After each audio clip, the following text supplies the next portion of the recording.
Bon, vous savez, en ce moment, les amis, ce qui s'est passé hier sur CNews, Pascal Praud qui invite un rebeu pratiquant, c'était ses mots, pour être la caution des Arabes de France, des musulmans de France, pour parler, échanger, débattre sur la situation, les phénomènes de société, l'acharnement qu'il y a sur les musulmans. Ben, on invite des musulmans de droite pour justement s'exprimer sur un plateau. BFM TV invite Karim Bouamran, le maire PS de Saint-Ouen. Bon, vous savez que c'est ce maire qui est profondément anti-Mélenchon, anti-LFI. Il emmerde évidemment l'union de la gauche avec la France Insoumise. On a demandé son avis. On a demandé son avis sur la situation française en ce moment, sur la situation des musulmans français. Bah écoutez, c'est parti les mecs, écoute hein. FM Story, mon invité politique ce soir, c'est le maire socialiste de Saint-Ouen en Seine-Saint-Denis, en région parisienne. C'est Karim parti, Bouamran. c'est parti hein. Bonsoir. Bouamran. Oui, Bouamran. Bouamran, je dis. Bouamran. Ça va? Super, et vous? On dit que vous êtes l'espoir de la gauche. J'espère. On est plusieurs.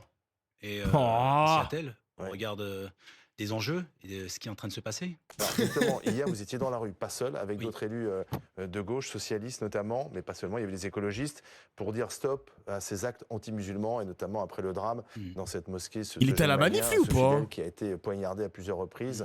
Il y avait tout le monde à gauche, sauf... Ah le son il est bas, attendez. Je vais augmenter un peu parce que c'est vrai que je l'avais baissé sur Google Chrome, excusez-moi les chats. Excusez-moi le chat.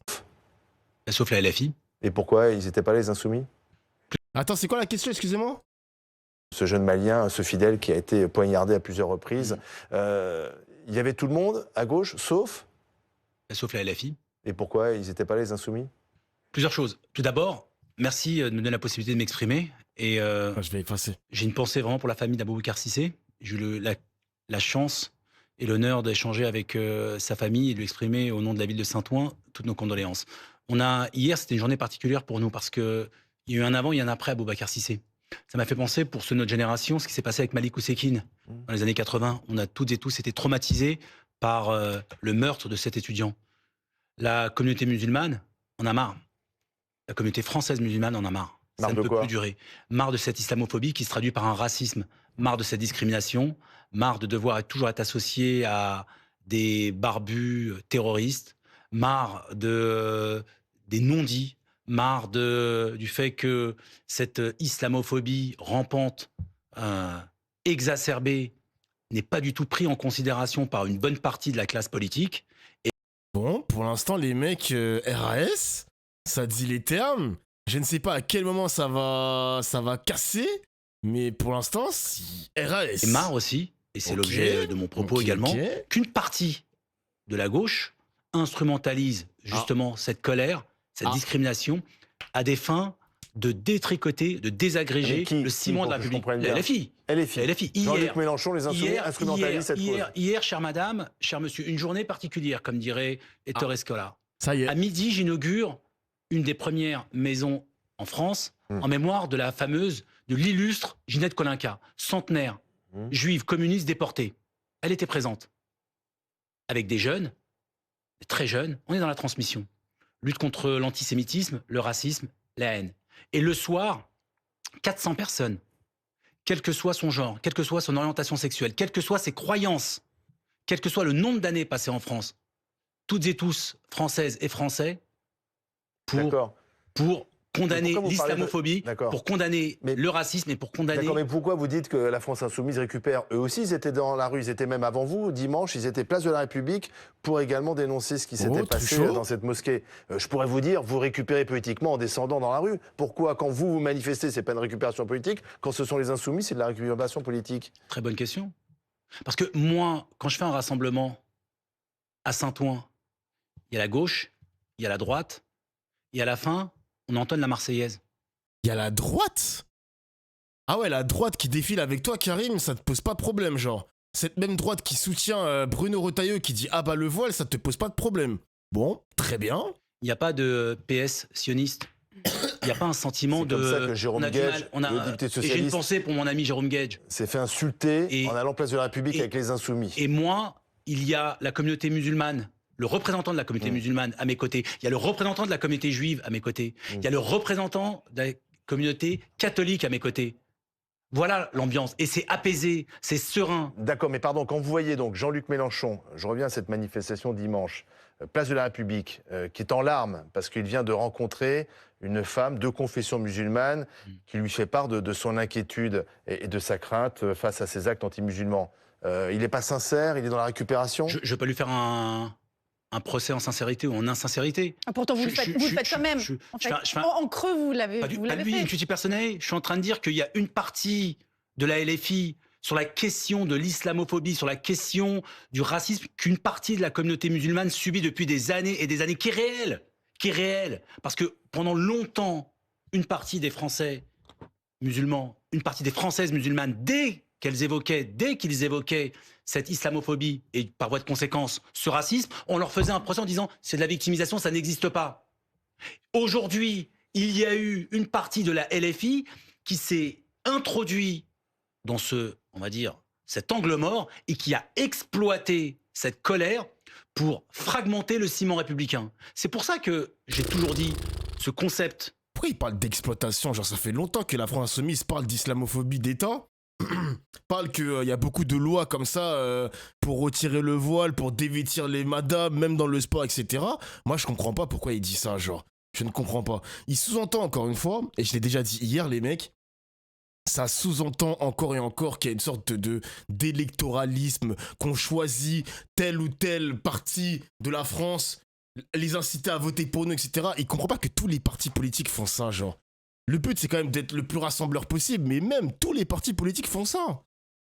J'étais à la manif, dans le cortège des députés insoumis, les larmes étaient sincères, ça a été un sujet après, et tout vraiment, on était tous super touchés, et émus, c'est dégueulasse ce qu'ils font. Bah après, les mecs, Karim, il fait du Karim, hein. D'ailleurs, j'ai écouté une vidéo tout à l'heure, juste avant de lancer le stream, de Olivier Faure. On lui a posé la question de ce rassemblement. Jusqu'où va aller ce rassemblement de la gauche? Il a dit que ça va jusqu'à Ruffin, en passant par Glucksmann, mais il n'y a pas de Mélenchon. Il n'y a pas de Mélenchon. Voilà. Donc, j'espère qu'ils vont... J'espère, enfin... Je l'espère pas, j'espère que ça va se péter. Ça va se péter la gueule. Mais j'ai le sentiment que tout le monde veut être candidat pour 2027, mais personne se range derrière Glucksmann qui, lui, fait sa partition solo. Si vous voulez pas de Mélenchon et vous voulez un rassemblement de la gauche, ben allez vers Glucksmann. Allez vers lui. C'est lui qui a les meilleurs stats en sondage, même s'il faut pas se fier sur les sondages. Faut pas se fier sur les sondages, mais allez vers Glucksmann.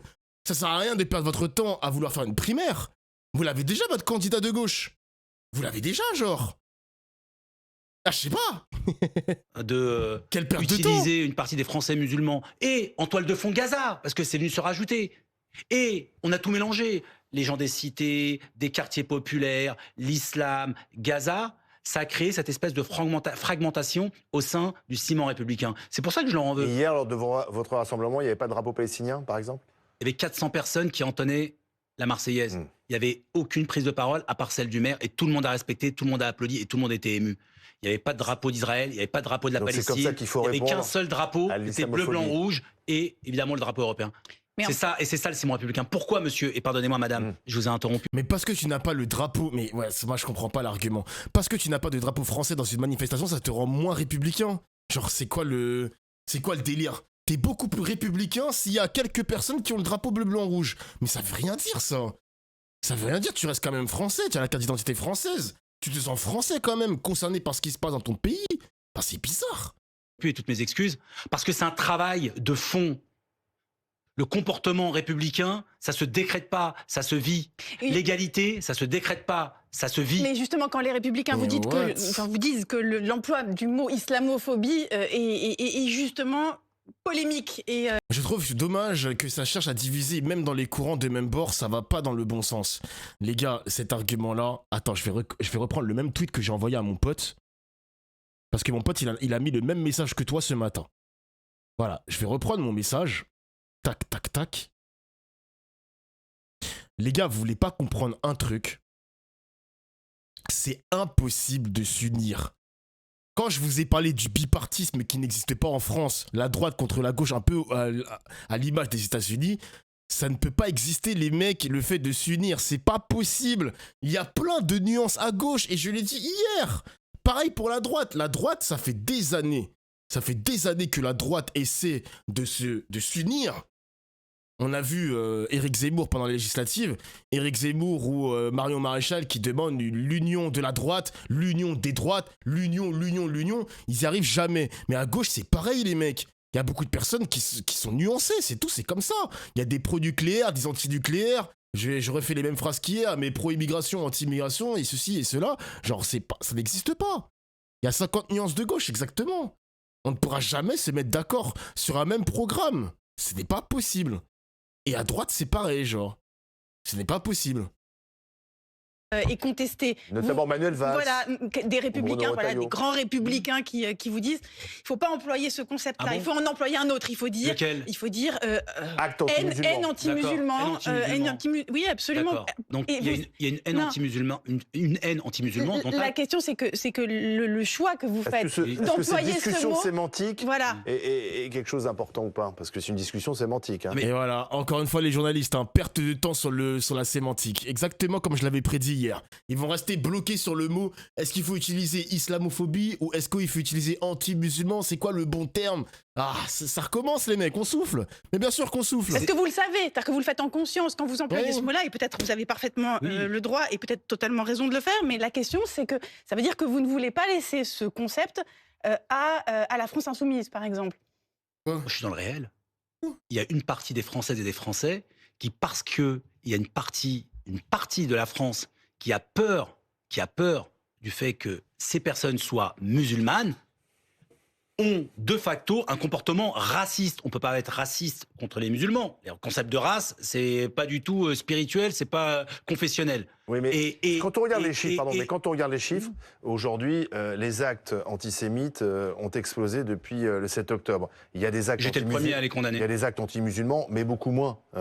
Beaucoup moins. Donc, est-ce qu'il faut se concentrer sur les actes musulmans ou est-ce qu'au contraire, il faut mettre en avant les actes antisémites? Ou est-ce qu'il faut... Mais pourquoi il veut hiérarchiser les mauvais actes? Genre, je comprends pas. Mais il est fou, le journaliste. Hier, le journaliste, il était bon.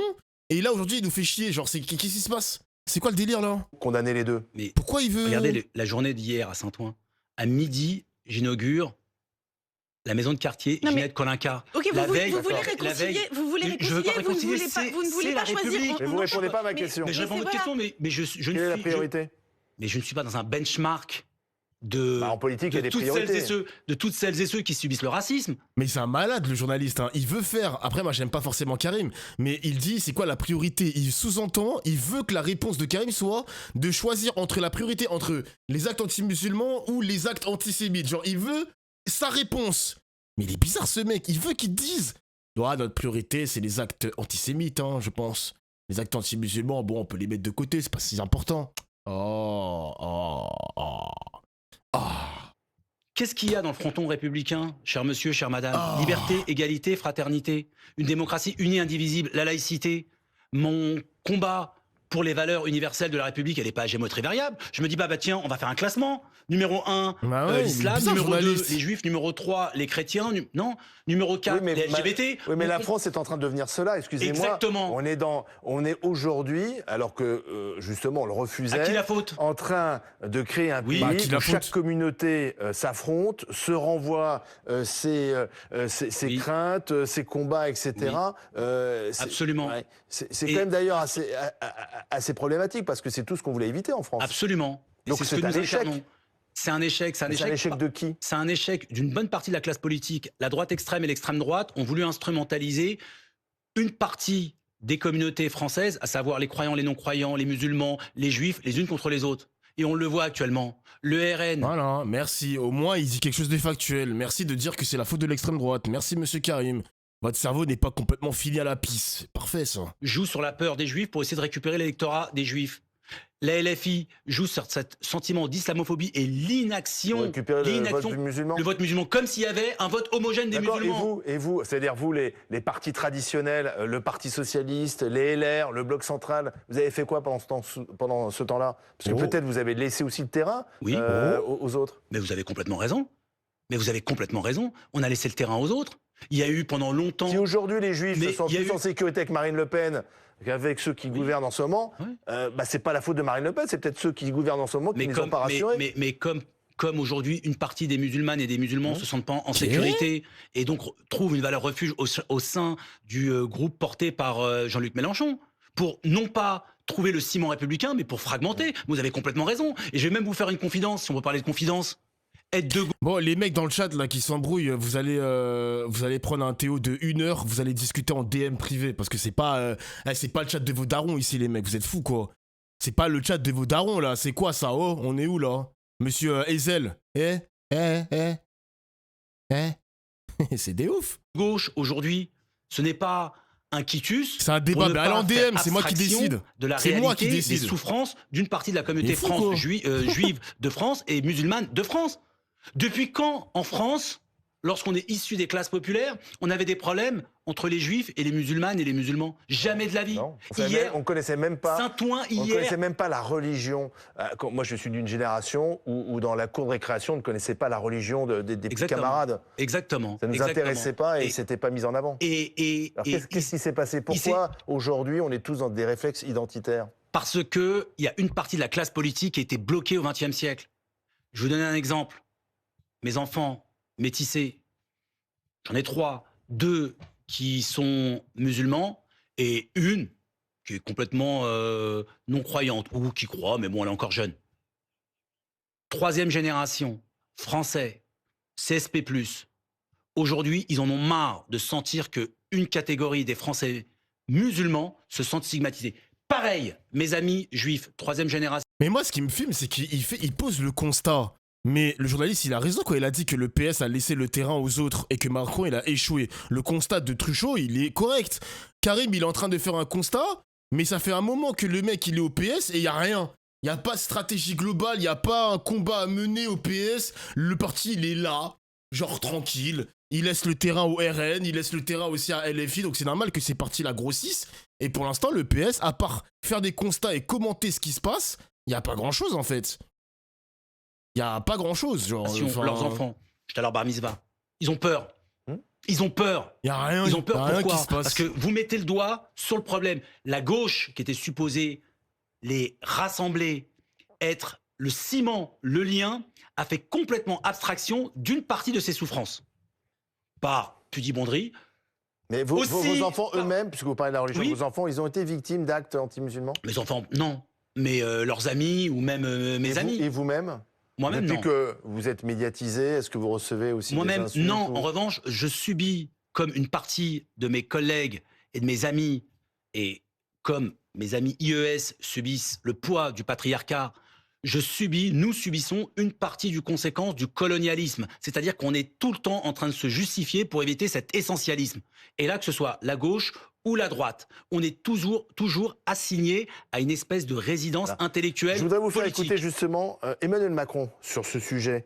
Il s'est exprimé aujourd'hui. Écoutez ce que dit le président de la République. Dit quoi? La France, patrie de volonté et de bravoure, qui ne se définit ni par le sang, ni par une race, ni par une religion, ni par une identité figée, mais une volonté chaque jour recommencée d'accomplir de grandes choses, avec une poignée de notre terre dans la main,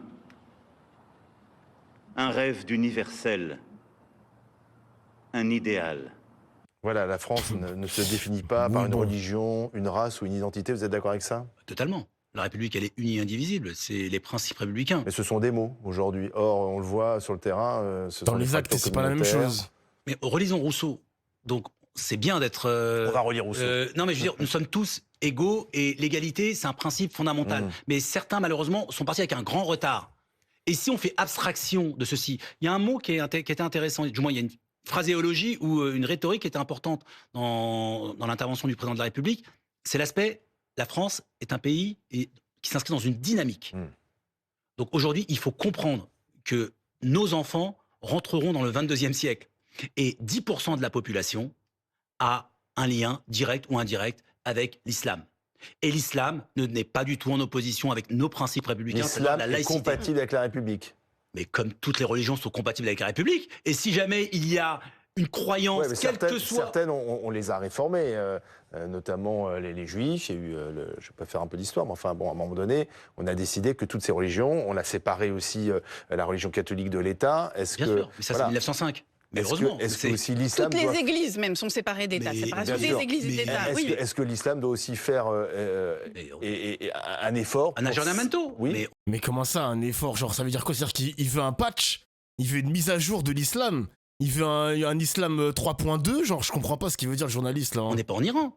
Nous sommes pas en Arabie Saoudite. On est en France. Qui s'y sous-entend? Donc, relisons. La République. Mais c'est la laïcité. C'est très simple. La laïcité est très simple là-dessus. Duralex, Sedlex. Un mot quand même, parce que sur les socialistes, sur le Congrès. Oui. Il a dit quoi? Duralex quoi? Duralex, c'est de l'ex. C'est du latin. La loi est dure, mais c'est la loi. La loi est dure, mais c'est la loi. Ok, c'est du latin. La loi est dure, mais c'est la loi. Oui, sur l'avenir de la gauche. Voilà, l'avenir de la gauche. Vous avez été à la manœuvre pour réunir les opposants à Olivier Faure. Aujourd'hui, Olivier Faure sort un livre où il nous explique... Putain, de fois, tu parlais plus, j'avais oublié que t'étais là. Mais mec, je parle depuis tout à l'heure. Je parle, wesh. Non, mais en plus, ce qui m'énerve avec Karim, c'est que, tu vois, à chaque fois qu'on l'écoute à la télé, il est jamais dans l'opposition... Il n'est pas farouchement opposé à Emmanuel Macron alors que le bilan de Macron il est catastrophique. Là, depuis tout à l'heure, on pose le constat qu'on a une France qui est divisée, une France qui se communautarise, qui archipélise. Oui, c'est ça, c'est le bon mot. Mais il veut pas dire que c'est la faute des 2 mandats de Macron, genre. Il veut pas dire que c'est sa faute à Macron, genre. C'est le président et son gouvernement, ce sont les seules personnes capables d'unir cette France, de la réunir. À travers leurs paroles, à travers leurs discours, à travers leurs propositions de loi, à travers les lois qui sont votées aussi. Genre, y a rien, genre. Il est dans une opposition mollassonne, ouais, c'est ça, hein. Bah, tu sais, ça me rappelle un peu Jérôme Guedj. Genre, j'ai l'impression que le seul membre PS qui s'oppose véritablement à Macron, uniquement par les paroles, mais pas par les actes, c'est que Olivier Faure, au final, hein. Olivier Faure, à chaque intervention, il critique Macron. Bon, là, il est dans sa béquille parce qu'il a pas voté la censure. Mais il y a rien du tout, genre. C'est à la limite s'ils sont véritablement complices de ce gouvernement. Je sais pas, je comprends pas. C'est un suceur de macronistes, ce gars, il y a rien de gauche. Il y a rien de gauche chez lui, genre. Au fond, vrai, le combat de sa vie et contre le Rassemblement National, c'est une affaire intime. Il nous parle de son père, etc. Ouais, est-ce que ça vous touche? Est-ce que vous sentez... Son livre ou son parcours? Non, c'est son livre et son parcours et ce combat qu'il dit être le sien intimement contre le Rassemblement National. Non, le combat d'Olivier Faure contre le Rassemblement National, même si en interne on est en opposition contre lui, il est sincère. Olivier Faure a des vrais principes. Jamais je me permettrais de lui faire un procès là-dessus. Et ils sont contre Olivier Faure. Ah, le PS c'est pas trop pro Olivier Faure, ok. Il y a un bordel qui se passe à l'intérieur du parti. Très bien, très bien. Sincérité et sur ce qu'il porte. Maintenant, la question, c'est qu'est-ce qu'on va écrire tous ensemble? Mais est-ce que c'est un révélateur politique? Est-ce qu'aujourd'hui, vous dites que peut-être qu'il y a un chemin possible avec lui pour les socialistes? Il y a un chemin s'il se met à côté de nous, mais il ne peut plus y avoir de chemin pour la reconstruction de la gauche en termes d'espoir, en termes d'espérance, avec Olivier Faure, parce qu'il est trop associé à Jean-Luc Mélenchon. Et aïe, c'est la fin d'Olivier Faure, mon Dieu. C'est quand le congrès du PS, là? Congrès PS date. C'est quand le congrès de Nancy est le 81e congrès ordinaire du Parti Socialiste qui doit se dérouler du 13 au 15 juin 2025. Ok. L'objectif du congrès est de fixer la ligne politique du parti et de désigner une nouvelle direction à tous les échelons du parti, section locale, fédération départementale, instance nationale. Ok. Très bien, j'ai hâte de voir ça. Élection du premier secrétaire du PS le 5 juin 2025. Très bien, on sera là, on commentera ça. Peut-être la fin programmée d'Olivier Faure. Faut passer à autre chose. Faut rentrer résolument dans le 21e siècle, il faut rassembler et il faut préparer une France humaine, une France forte. D'accord, mais je vois bien que vous voulez faire en fait sans Jean-Luc Mélenchon. Or, Jean-Luc Mélenchon était assis à votre place hier et je lui expliquais ça. Il me dit, mais d'accord, je suis peut-être trop clivant, mais moi, j'ai fait plus que tous les autres à gauche. Écoutez ce qu'il disait. Vous l'assumez d'être clivant, oui, finalement. Bien sûr. Notre société est comme ça. Je ne vous dis pas que c'est toujours été super performant, mais si c'était si contre-performant, on aurait vu à ma place surgir les belles personnes. Madame Hidalgo, à 1,67. Monsieur Jadot, si raisonnable, à peine 4. Ou bien Monsieur Roussel, si fréquentable, puisqu'il est sur tous les plateaux, 2%. et que c'est moi qui fais 22. Pourquoi? Parce que les gens savent qu'un homme politique sans défaut, ça n'existe pas. Mais des hommes politiques sans conviction, il y en a plein.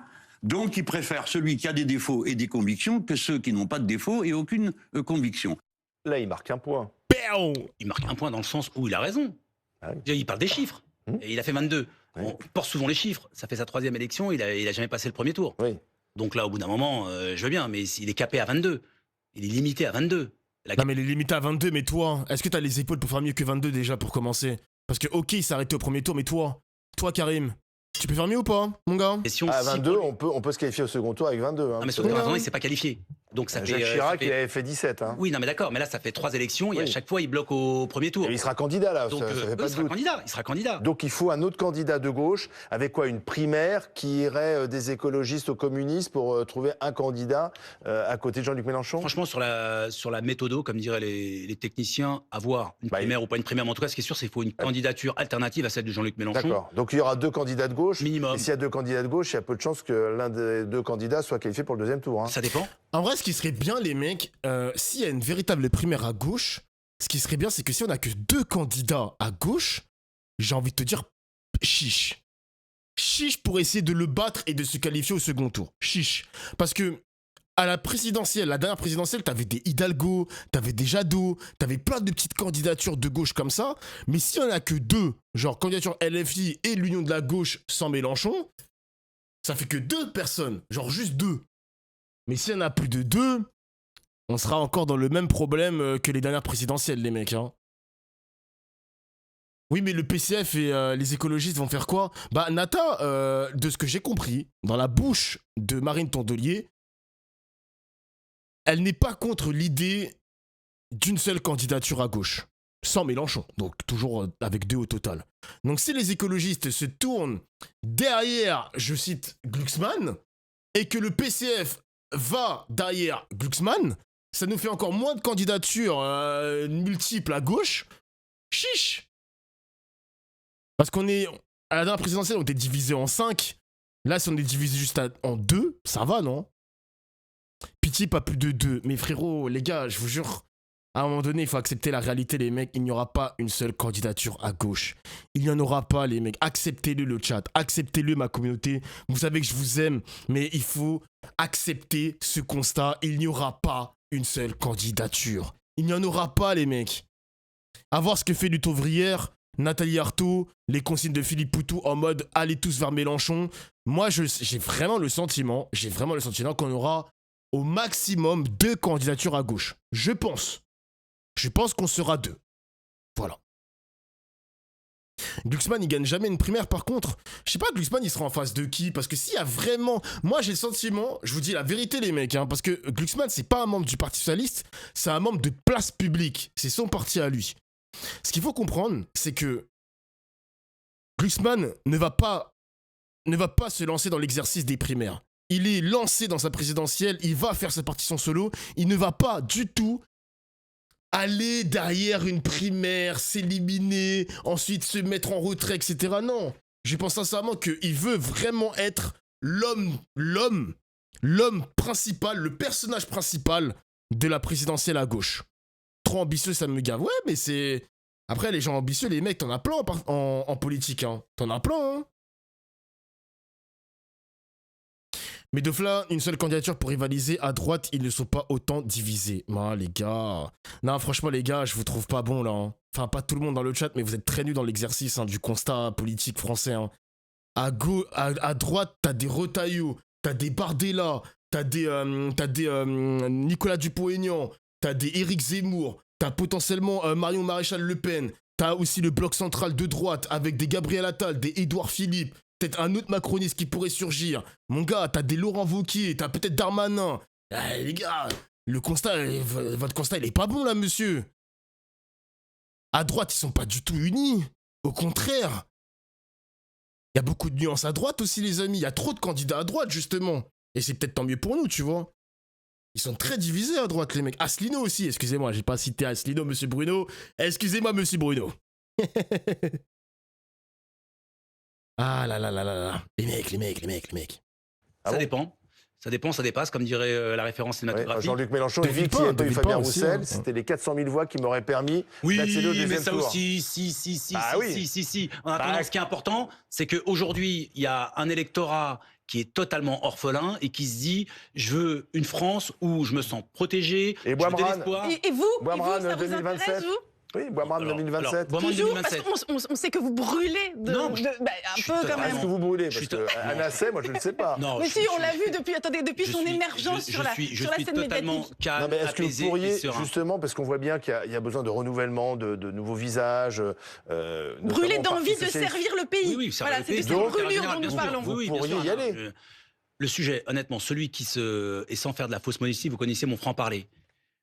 Celui qui dit je suis candidat aujourd'hui, il est complètement à côté de ses pompes, mais vraiment complètement. Mais vous dites pas je ne suis pas candidat. Ce que je vous dis, Anna, c'est que je jouerai un rôle important dans l'élection de 2027, et ça passe par les élections de 2026, dans les différentes villes, et ma municipalité, Saint-Ouen la première. Bien sûr. Un dernier mot, tiens, la proportionnelle, on va en parler dans un instant, puisque François Bayrou lance une grande consultation sur la proportionnelle. Il y est favorable, et vous? Oui, je suis favorable. Je suis favorable parce que c'est aujourd'hui, il faudra un aggiornamento de l'outil politique, l'outil législatif, et éviter, paradoxalement, on pensait que c'est une instabilité, c'est ce qui va nous permettre un peu plus de stabilité et un peu plus de crédibilité à l'endroit des Françaises et des Français. Merci, monsieur le maire, d'avoir été... La proportionnelle qui est demandée depuis des années par Marine Le Pen. À la gauche, ça demande aussi de réformer le mode de scrutin pour qu'il y ait moins de plein de partis politiques dispersés et tout. On verra ce que ça va donner. Ça fait longtemps que la France aimerait réformer son système. Bon,